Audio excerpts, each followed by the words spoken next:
I detected my wife cheating, spoke with her unfaithful partner, and informed his spouse the truth. I don't know what to do. I am lost. I missed the indications that were present. Love made me foolish, which I never expected. Not with my wife and best friend of over 20 years. I work out of town and wasn't meant to be back until tonight. We intended to depart tomorrow on a 2-day automobile trip. I left work yesterday afternoon since it was slow. After a wonderful summer spent with family and friends, we booked this trip to give ourselves some time alone. When I returned home, there was a truck in my driveway that I was unfamiliar with. Recently, a friend inquired how I liked the new truck. I felt he was mistaken and didn't give it much attention. I was not pleased with what I observed when I saw the truck. Even though I adored and trusted my wife wholeheartedly, the emotion was powerful. I sneaked into our bedroom window by going around the side of the house. When I came near, I could hear them since the door was open. My greatest fears were realized when I glanced through the glass. They were naked when they were on my bed. I left. I've been battling the impulse to do something I'll regret later. I'm not sure I care about what happens to me anymore. My family and I spent the night at their campsite, and I drank everything.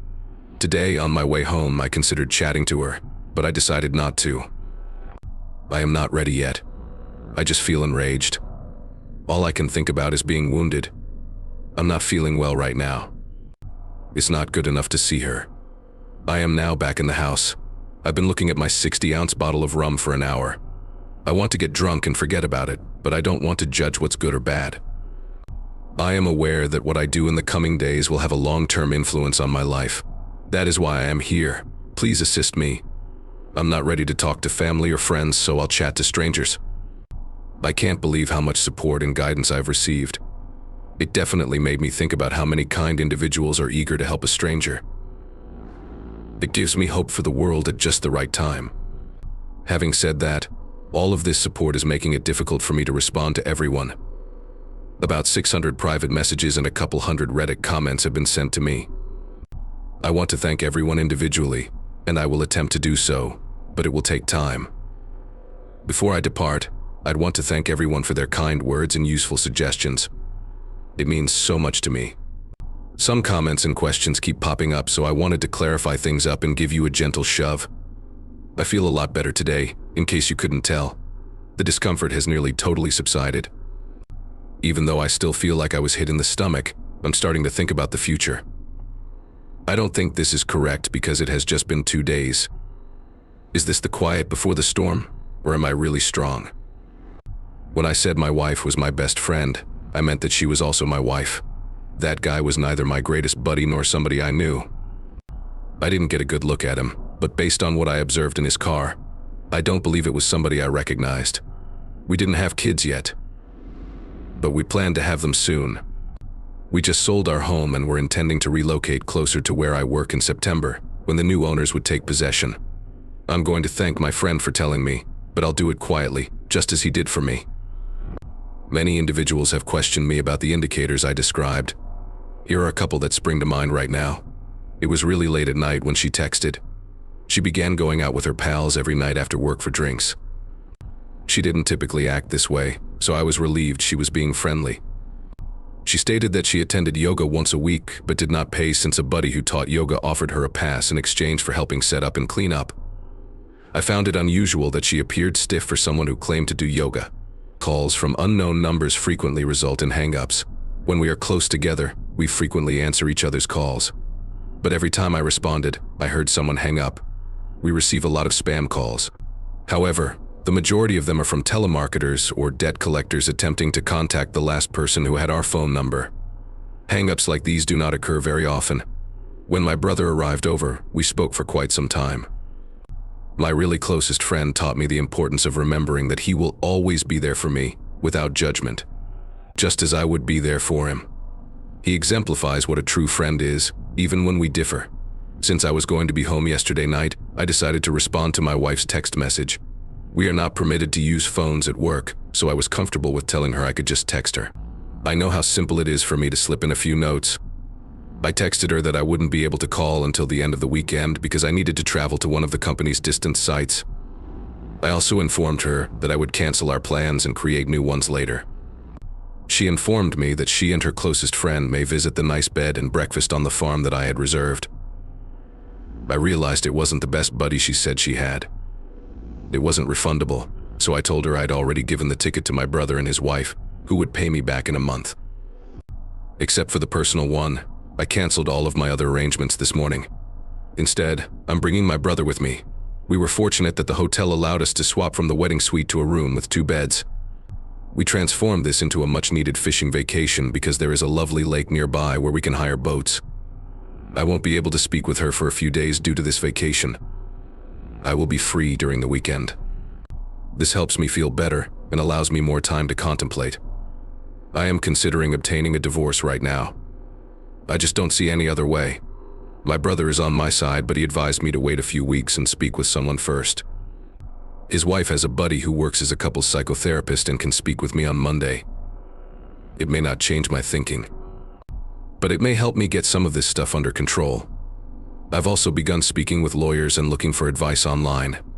At the absolute least, I want to be prepared for what appears to be an unavoidable situation. I want to do things the proper way. I didn't think she'd try to fool me, but I also didn't expect her to cheat.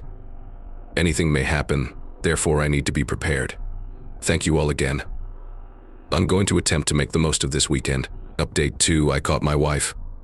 In recent days, there has been a lot of cheating. I will start with the less crucial things. Matt, my brother, and I drove to the vineyard bed breakfast for over 5 hours. He has been there for me through everything, and I greatly appreciate that. I didn't do much else during the journey than vent, but it helped me clear my mind. I just needed some time for me. After discussing how I felt for the most of the journey, I remained in the room as Matt went out to supper. It was good of him to bring me lunch. The next day, we went on the water. The proprietor of the bed and breakfast knew we were going fishing, so he graciously packed a small cooler with food and beverages for us. That's what they did to improve the romance package for 2 men out fishing.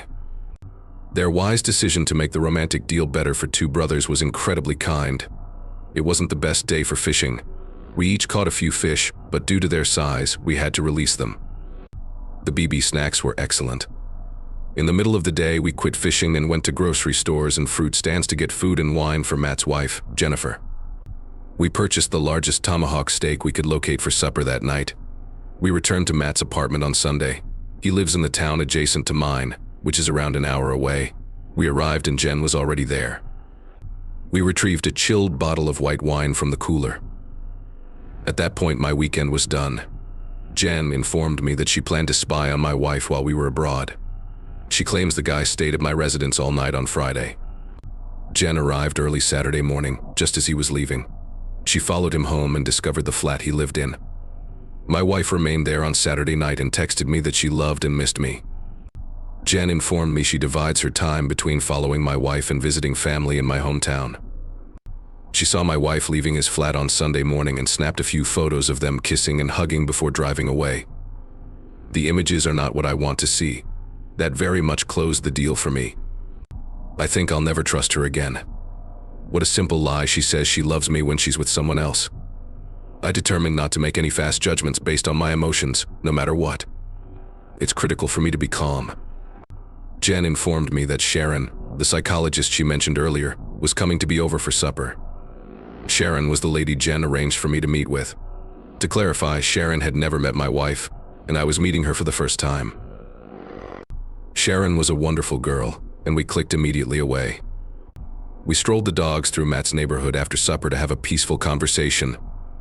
Sharon listened well, and it was simple for me to be open with her, which was beneficial. Even though I'm close to my brother, it was pleasant to speak with Sharon instead. This is also why I enjoy posting on Reddit.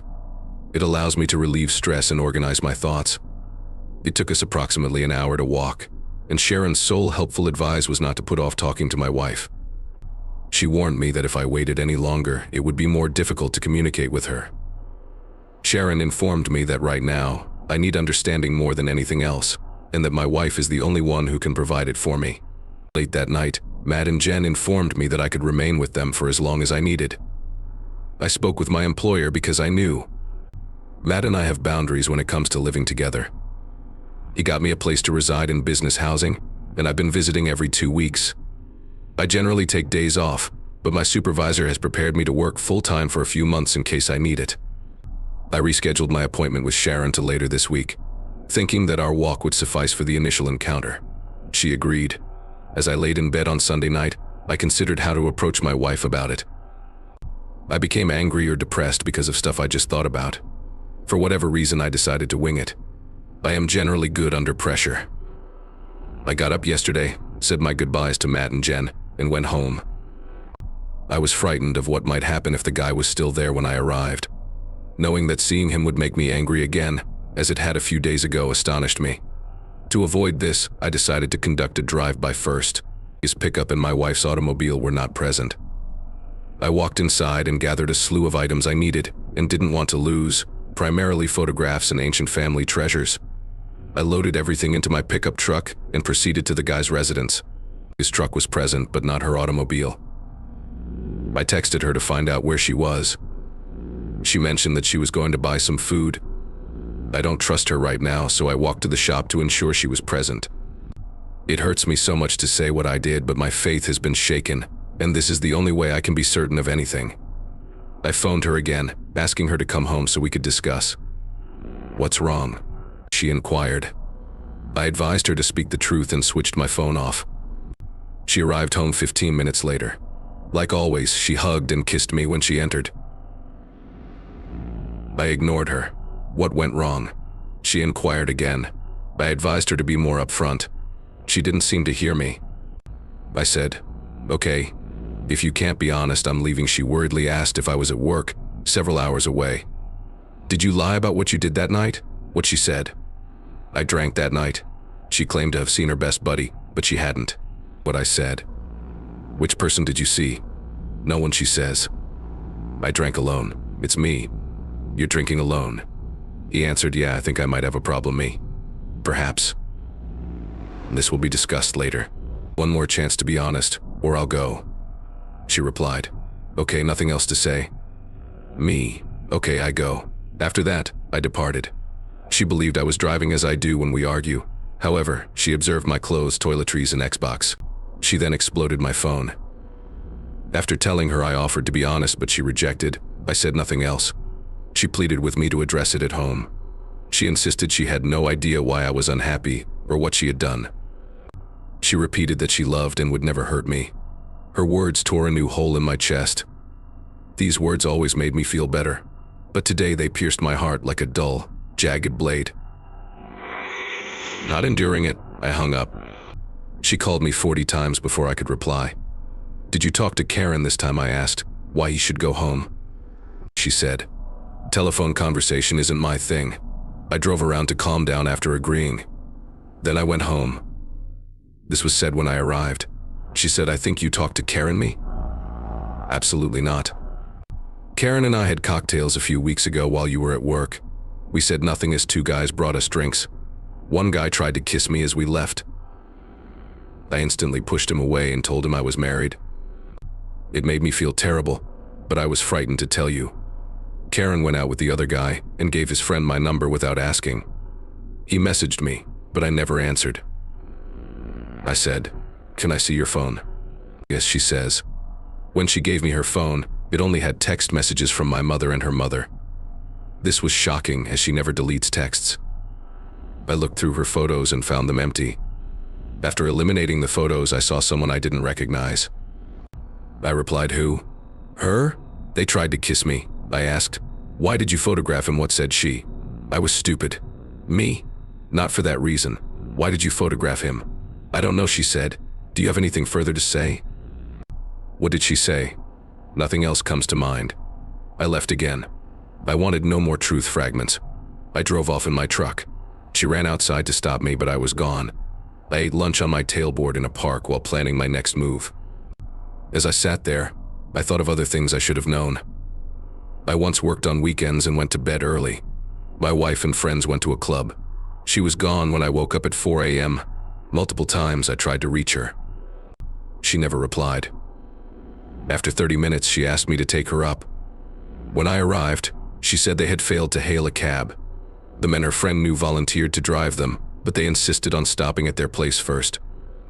Her married friend entered a room with a man at the men's house. I learned from my wife that she sought for her friend before giving up. Her housemates and she had a drink in the kitchen while waiting. She stated she didn't hear my call. After arguing, she told me she had cut that guy out of her life due to his behavior. I thought it was solved. Another night, she stayed with a close friend in a distant city. It seemed like 4 women were drinking and watching movie in pajamas.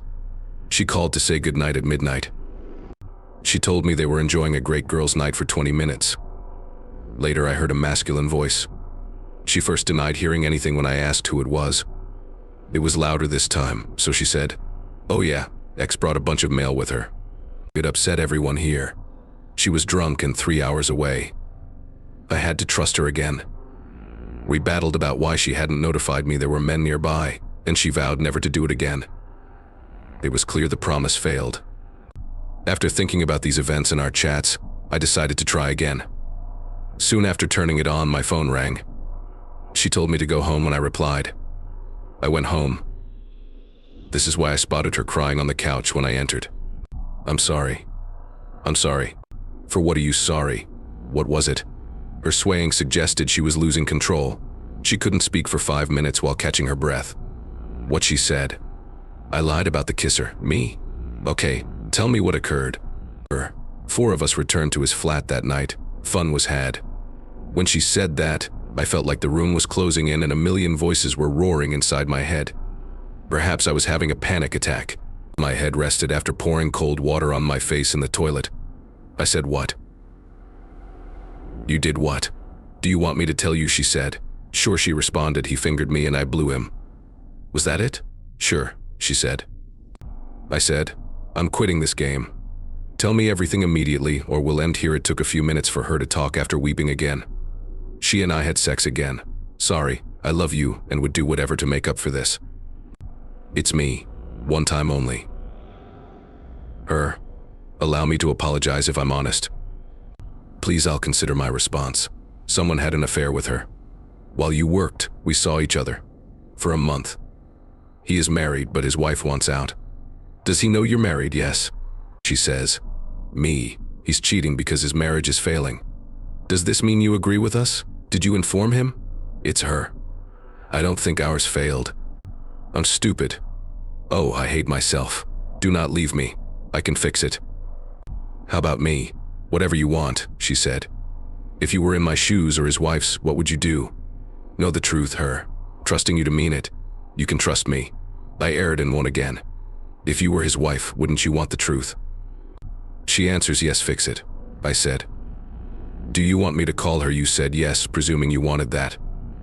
The phone did not answer when she called his wife. Her phone didn't ring till later. It read Karen work, but she looked surprised, so it wasn't Karen. What I said. "Is it him?" "Yes," she says, answering the phone. A coward said, "Oops, I must have the wrong number." "No, this is your unfaithful partner's hubby. You may talk to her, she has something to say." I gave her the phone. "I told him everything," she said. "He knows everything, therefore we're done. It was a one-night stand, so don't bother me again." I wanted her phone before she hung up. I said, "What divorce lawyer are you using? I'm not getting divorced." "Right, you didn't tell my wife you were." "No," he says. "Okay then, may I talk to your wife?" I feel she has the same right to know. Says, "Please, man. I didn't know she married. Don't divorce me over a mistake. Your mess hurt me. Informing your wife is proper." He warns against it. She's at work. "When she gets home, I'll tell her everything. I swear this is me." "Okay, do that." I hung up. I then asked my wife where his wife worked and her name, which she did. "Call her workplace and ask for his wife," I instructed her. His wife responded and said she was leaving for the day, but would call from her car in a few minutes. His wife inquired what was wrong. And my wife answered, "I have something terrible to tell you. Do not drive, I don't want accidents." "Oh my God," said his wife. "What happened to his name?" My wife declined. "He's at your place. For the last month we've been cheating. I tell my husband the truth, and you should too." After pausing, his wife responded, "If this is some sick joke, I will find out who you are." Then she hung up. In under 10 minutes, Karen at work texted my wife, "Thanks, you wrecked me." I snatched the phone and said, You just ruined 4 lives and 2 marriages. Remember your duty. My wife begged me to stay another hour. After reading so many unfavorable reviews online, I anticipated her to pamper me, promise to stay by my side, and even deliver sexual favors. She said, "My treat," and recommended we go. We need time apart to reunite. She felt my work schedule prevented us from spending enough time together. Again, she said what I anticipated. She was shocked when I told her I had a counselor appointment. She also didn't think I'd tell her I found her with someone else in our bed. She doubted I'd reply. My lodging is set. She fell to the floor and cried as I told her everything. She continually said she didn't deserve to live and urged me to kill her since she was so nasty no one should be around her. This persisted. 4 hours passed while she made excuses and tried to hug, kiss, or entice me into staying so we could resolve things. Finally, I advised Karen that her friend, who was pondering suicide, needed help. After that, I left. My last conversation with her was almost a day ago. I've called and texted her all day. Her family and friends have also asked for help for different reasons. One statement from her father stood out. He wrote, "Do what is best for you, I'll always love you like a son." I sobbed for the first time since starting to read. Tomorrow I'll see Sharon, my counselor, and Thursday a lawyer. I think I know where this is going, but I know not until it comes. I'm sorry for the lengthy explanation. This style of ranting helps. Thanks again for your remarks and letters. I felt less broken and gained hope from their stories. Thank to everybody. Thanks for watching. Join and press the bell to stay updated on more shocking real-life events. Are you talking about yoga? I assumed that was a start and asked her what she meant. Yoga hadn't been her priority.